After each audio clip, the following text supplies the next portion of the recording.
La Fondazione Gimbe lancia l'allarme sulla pandemia in Friuli Venezia Giulia. Dopo 15 settimane i nuovi positivi tornano ad aumentare, preoccupa il numero di vaccini, la regione quartultima tra gli over 60. Dopo le polemiche sulla mancata vaccinazione, De Monte sceglie il vaccino cinese non accettato dall'EMA, insorgono le opposizioni, patto per l'autonomia, chiede le dimissioni dei vertici di Soros, Charlie, confusione generale. Violentata dal cugino a cui era promessa in sposa e picchiata dal padre, l'incubo di una ragazza bengalese che ha avuto il coraggio di denunciare i familiari, condannati oggi i parenti aguzzini. Continua la battaglia europea per il Prosecco tra Croazia e Italia. Il ministro Patuanelli incontrerà una delegazione croata e avverte: evitiamo gli errori fatti per il Tokai, tutela dell'economia del nord-est. Domani sbarca in Friuli Venezia Giulia al Giro Donne, che vivrà qui le sue tappe conclusive. Sabato il Mataiur, domenica passerella a Cormons, maglia rosa sulle spalle della vincitrice del Montasio.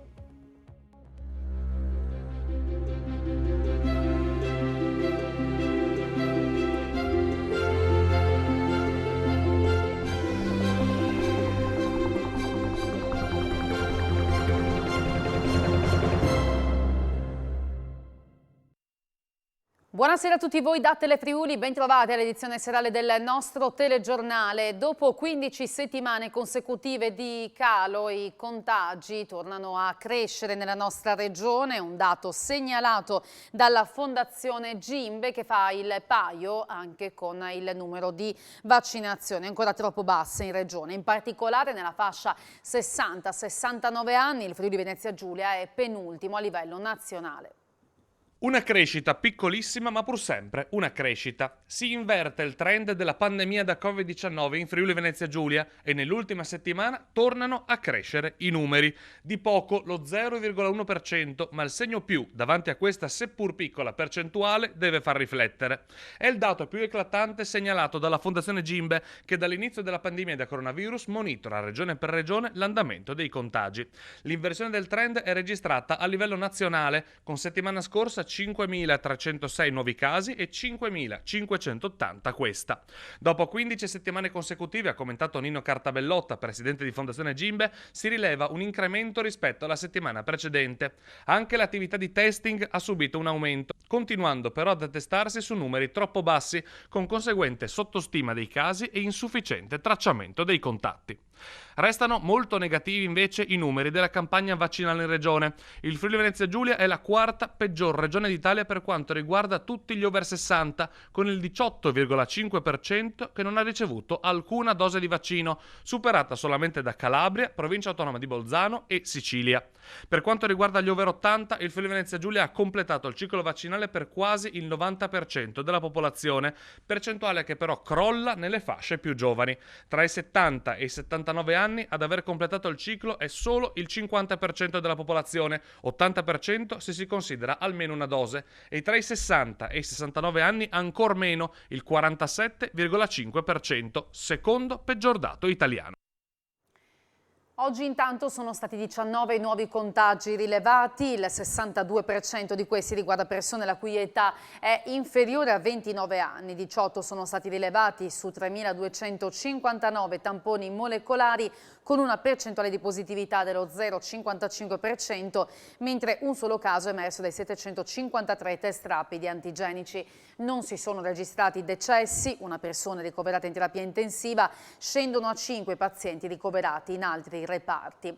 E intanto il presidente della regione Massimiliano Fedriga ha rivolto un appello al governo affinché superi il paradigma dell'incidenza ogni 100.000 abitanti come parametro guida per determinare lo scenario di rischio. Con il sistema attuale, secondo Fedriga, si rischia di scivolare in zona gialla anche solo per un aumento dei contagi. Bisognerebbe tenere invece maggiore considerazione il tasso di occupazione dei posti letto in terapia intensiva e area medica, che per Fedriga rappresenta la vera criticità da fronteggiare. Comincia tra oggi e domani la campagna di vaccinazione in Fincantieri per i 6.000 lavoratori dell'indotto di Monfalcone. La campagna segue quella attuata fra i dipendenti e ha l'obiettivo di raggiungere l'immunità di gregge. Le vaccinazioni verranno gestite dall'azienda sanitaria universitaria Giuliano Isontina con il proprio personale medico e sanitario. La campagna sarà sospesa tra una settimana per evitare che il richiamo coincida con il periodo di 2 settimane di chiusura degli stabilimenti dal 9 al 22 agosto. Ed è polemica sulla scelta del vaccino cinese da parte del neodirettore della Sores, Amato De Monte. Tutte le forze politiche di opposizione vanno all'attacco. Non si placano le polemiche sul caso De Monte, in particolare sulla vaccinazione scelta dal neodirettore della Sores, che si sarebbe fatto inoculare il Sinopharm cinese, farmaco non ammesso dall'EMA. Il segretario regionale del PD, Friuli Venezia Giulia, Cristiano Sciauli, chiede l'intervento del presidente Fedriga e dell'assessore Riccardi. Mancava solo il vaccino cinese per aumentare incertezza e preoccupazione. A Riccardi, il capogruppo del Patto per l'Autonomia, Massimo Moretuzzo, in un'interrogazione chiede di revocare l'incarico al direttore generale dell'ARC, Tonutti, e la nomina di De Monte quale responsabile del Sores. Per i consiglieri regionali dei cittadini, Simona Liguori e Tiziano Centis, Riccardi porta una responsabilità oggettiva per le scelte di Tonutti e deve rispondere su quello che definiscono il vaccino à la carte di De Monte. Per il Movimento 5 Stelle, infine, la vicenda non può essere solo personale, perché l'esempio dato da De Monte può avere effetti devastanti.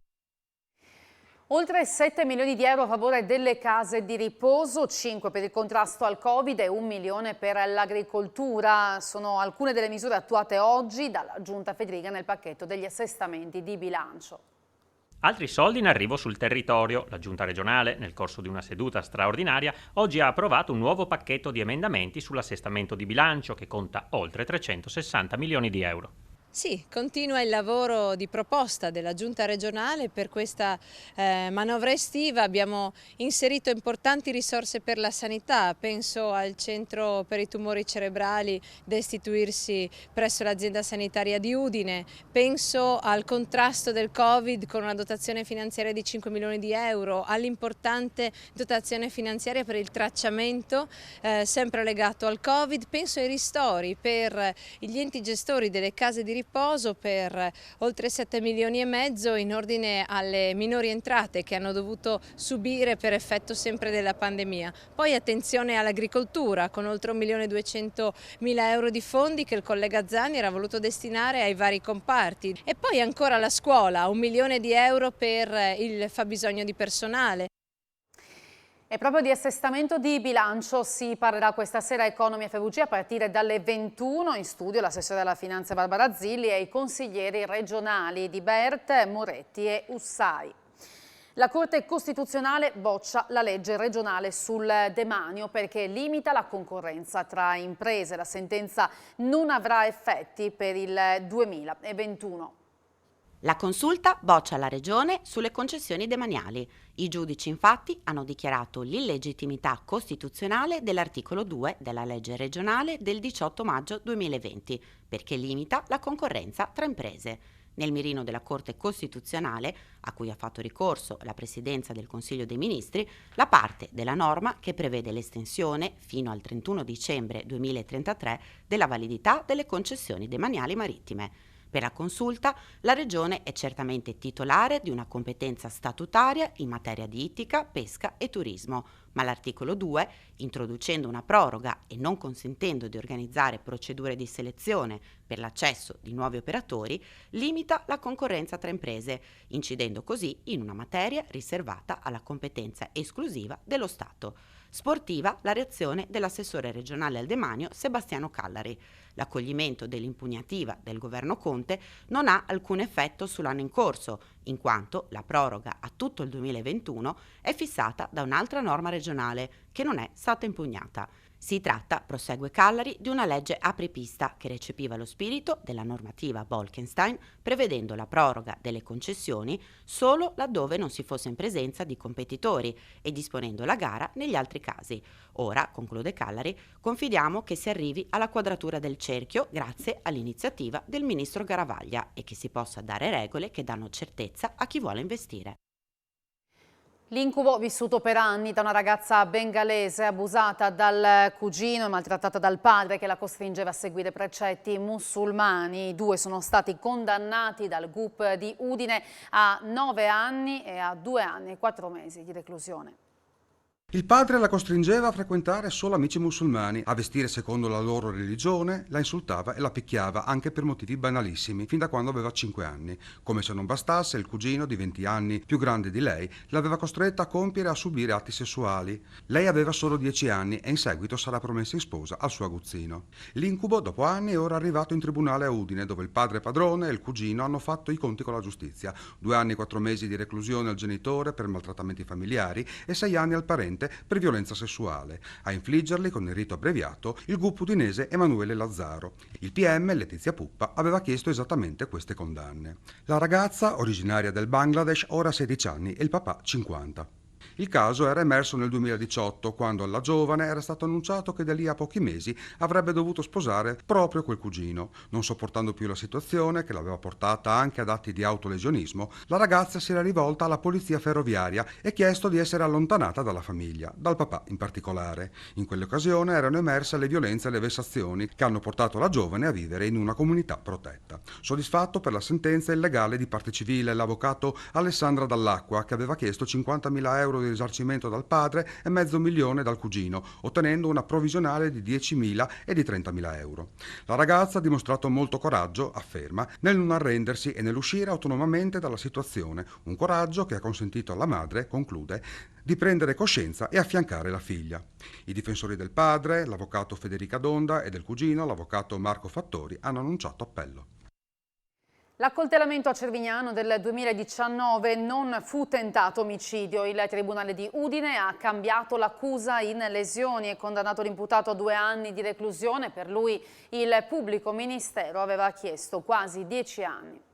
La sera del 15 aprile 2019 aveva avuto un diverbio con 2 moldavi a Cervignano, poi li aveva reincontrati davanti a un bar e aveva ferito uno di loro con un coltello al collo e sotto la spalla. Per questo Gennaro Martire, 34 anni, era stato accusato di tentato omicidio e rissa. E per lui il PM Letizia Puppa aveva chiesto una condanna a 9 anni e 6 mesi di reclusione. Il Tribunale di Udine però ha ribaltato l'accusa, nessuna volontà di uccidere ma solo lesioni, come chiesto dal difensore l'avvocato Federica Zamboni.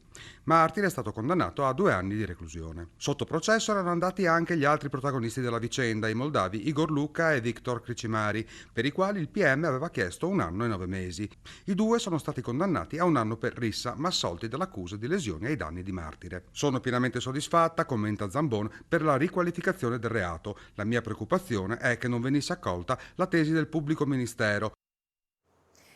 È arrivata fino a Fanna di Pordenone l'operazione dei Carabinieri di Potenza, che hanno eseguito 26 ordinanze cautelari e sgominato una banda formata da gambiani e nigeriani specializzata nello spaccio di hashish e marijuana. A Fanna i Carabinieri hanno imposto l'obbligo di dimora a Nunzio Langoni di 41 anni con l'accusa di associazione finalizzata al traffico illecito di stupefacenti e detenzione ai fini di spaccio. Secondo le indagini coordinate dalla Direzione Distrettuale Antimafia del capoluogo lucano, la banda spacciava ingenti quantità di droga attraverso una articolata rete di spacciatori al dettaglio di nazionalità italiana che venivano riforniti da corrieri, per lo più donne.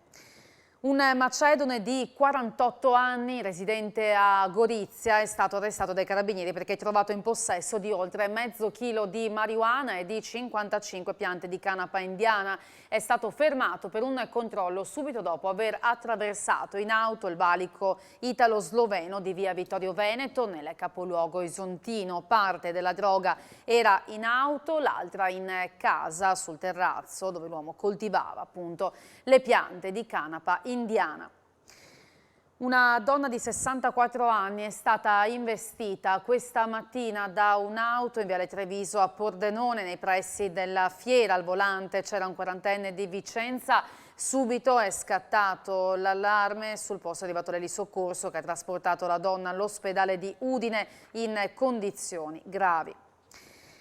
Frigo sporco e cibo non più commestibile. 90 kg di carne sono stati sequestrati dalla polizia locale di Monfalcone in una macelleria del centro cittadino gestita da un cittadino bengalese. Secondo la polizia locale, la cella frigorifera era priva delle adeguate condizioni igieniche. La carne era fuori dal frigo, i banconi risultavano sporchi e un collaboratore familiare intento a lavorare la carne era privo della divisa da lavoro.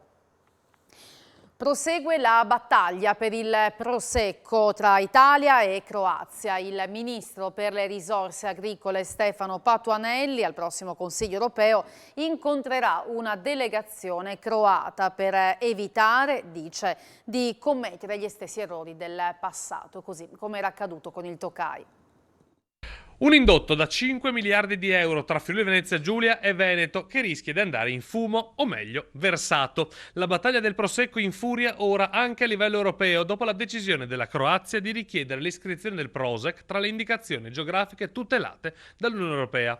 Un'iscrizione che potrebbe limitare la produzione del vino alle zone della Croazia, tagliando fuori l'Italia dai giochi. Un'opzione che il ministro delle risorse agricole Stefano Patuanelli non vuole neanche prendere in considerazione. Dobbiamo tutelare, ha commentato il Prosecco, che è un valore soprattutto delle zone del nord-est. Ci sono tutti gli strumenti per preservare il Prosecco in quanto tale e non dobbiamo, conclude Patuanelli, ripetere gli errori che abbiamo fatto con altre denominazioni.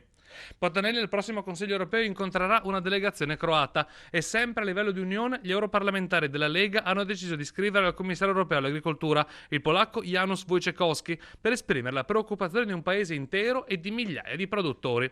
Da Bruxelles ci aspettiamo una valutazione rigorosa di una richiesta in evidente conflitto con la DOP italiana Prosecco, scrivono, e con i meccanismi di tutela dei prodotti DOP e IGP che dovrebbero contrastare ogni forma di abuso, imitazione o semplice evocazione.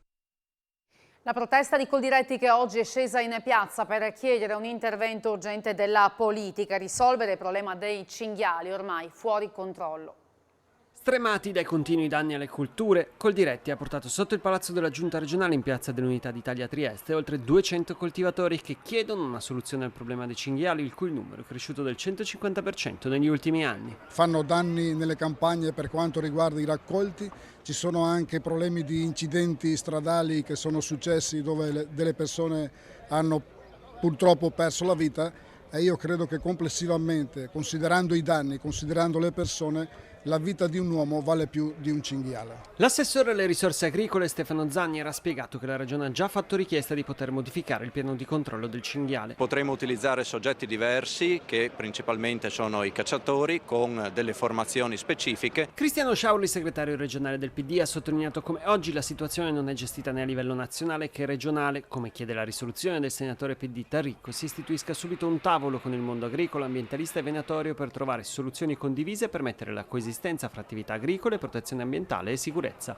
Sul tema anche Mara Piccin di Forza Italia ed Emanuele Zanon, Futura, che esprimono vicinanza agli agricoltori, mentre Ilaria D'Alzovo del Movimento 5 Stelle sottolinea come la caccia non sia la risoluzione al problema. Alleanza Fincantieri e MSC insieme per un nuovo mega terminal crociere a Miami, contratto che vale 350 milioni di euro e prevede la costruzione da parte di Fincantieri di una struttura avveniristica che servirà contemporaneamente fino a 3 navi di ultima generazione e un transito fino a 36.000 viaggiatori al giorno. Il terminal sarà completato entro dicembre 2023 e sono previsti anche aree per uffici, una nuova strada e un parcheggio multipiano per 2.400 veicoli. Miami, ha confermato Giuseppe Bono, amministratore delegato di Fincantieri, è senza dubbio il centro del turismo croceristico mondiale ed è perciò la vetrina perfetta per un'opera che rappresenterà il meglio del Made in Italy. In vista della finale degli europei di calcio tra Italia e Inghilterra che si giocherà domenica, la FIPE lancia un appello a quanti vedranno la partita al bar, ricordando che sì, va fatto il tifo, ma senza dimenticare che il virus è ancora presente. Italia e italiani con il fiato sospeso per la finale degli europei di calcio in programma domenica sera che vedrà gli azzurri di fronte all'Inghilterra. In tanti vedranno la sfida al bar con gli amici o in piazza sui maxi schermi dove allestiti. Per questo la Federazione dei Pubblici Esercizi di Confcommercio lancia un appello. Si tifa Italia ma senza scordarsi che il virus è ancora presente. Ma facciamo innanzitutto un augurio agli azzurri e speriamo di portare a casa questa finale perché dopo tanto tempo ci vuole anche da un punto di vista morale, abbiamo bisogno tutta l'Italia di essere un po' tirati su. Molti locali faranno vedere la partita, ci sarà anche la partita in piazza e comunque faccio sempre il solito appello di rispettare le regole perché come abbiamo visto non siamo completamente fuori e come ripeto per l'ennesima volta non ci possiamo permettere un altro autunno-inverno come quello passato perché sarebbe veramente disastroso. Lega Coop mette a disposizione aiuti per le aziende associate che sono in difficoltà. Nel corso dell'Assemblea Generale che si è svolta alla stazione marittima di Trieste, il presidente Livio Nannino chiede un aiuto alla Regione. Andamento a marce diverse per l'impresa associata a Lega Coop, sia durante l'emergenza che nel post-lockdown. Da un lato, alcune tipologie di attività come la grande distribuzione hanno avuto un incremento produttivo, dall'altro le cooperative collegate al sociale e alla cultura hanno sofferto maggiormente, alcune di queste sono arrivate addirittura alla chiusura. Noi registriamo una buona tenuta comunque anche di queste situazioni che però hanno assolutamente necessità di avere adesso un supporto e un aiuto. A tale proposito Lega Coop ha anche istituito un fondo specifico proprio per aiutare, dare supporto, in particolare da un punto di vista manageriale, verso le imprese cooperative medie e piccole in particolare. Ma gli strumenti messi a disposizione da Lega Coop non sono sufficienti. Adesso però in particolare il governo regionale deve prendere in mano le redini, mettere attorno a un tavolo tutti i soggetti economici, dai sindacati alle rappresentanze delle imprese e fare un vero lavoro di concertazione in un contesto dove nessuno basta a se stesso. Anteprima a Udine il 15 luglio della nuova versione restaurata dalla Cineteca del Friuli della Sentinella della Patria, il documentario realizzato da Chino Ermacora nel 1927 per celebrare il 10° anniversario dalla fine della Grande Guerra. La Sentinella della Patria, documentario realizzato da Chino Ermacora nel 1927 per conto del Luce per celebrare il 10° anniversario dalla fine della Grande Guerra, ha nuova vita grazie al restauro della Cineteca del Friuli. L'opera era sparita negli anni 30 e anche se una copia completa non è mai stata trovata, una sua ricostruzione critica fu proiettata per la prima volta nel 1997 al Cinema Sociale di Gemmona. Per ricostruire l'omaggio dello scrittore tarcentino alla sua terra, la Cineteca si era avvalsa nel 96 della riscoperta a Milano di una copia del Friuli nei ricordi. Ora il documentario viene riproposto grazie al ritrovamento di nuovi materiali inediti che hanno consentito una ricostruzione con immagini di migliore qualità. Toccando moltissime località della regione, le immagini della Sentinella ci conducono dalle piccole comunità montane con i ritmi scanditi dal lavoro dei contadini ai pescatori che tessono le reti lungo la laguna, quindi attraverso le città d'arte. Le didascalie, oltre a identificare i luoghi, celebrano la pace sottolineando che solo pochi anni prima questi paesaggi erano stati gli scenari di un sanguinoso conflitto. La nuova Sentinella della Patria sarà presentata in anteprima giovedì 15 luglio a Udine.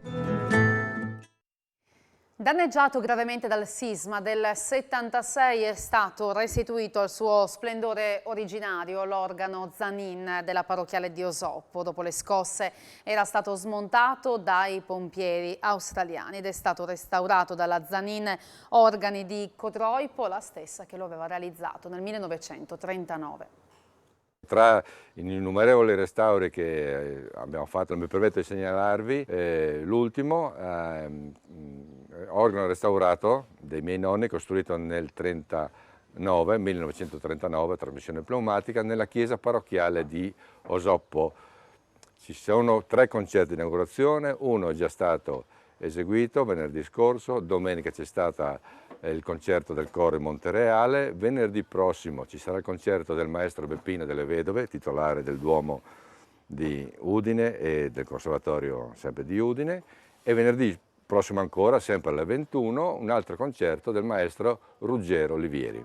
Quest'organo è stato costruito appunto nel 1939, quando allora c'era un parroco che proveniva da Cammino al Tagliamento, quindi conosceva i miei avi e si fece fare questo strumento nuovo, che però durante il terremoto subì gravi danni come la chiesa, addirittura non venne smontato da noi perché non si poteva per motivi di sicurezza, ma da pompieri australiani, ci ricordiamo ancora questo fatto, che lo trattarono come potevano dei pompieri, quindi ha subito danni oltre dalla caduta dei calcinacci anche poi da penetrazione di acqua, di animali eccetera, quindi è stato un restauro molto complesso che però dopo tanti anni ha permesso di riavere nel suo principale splendore questo strumento storico della nostra famiglia.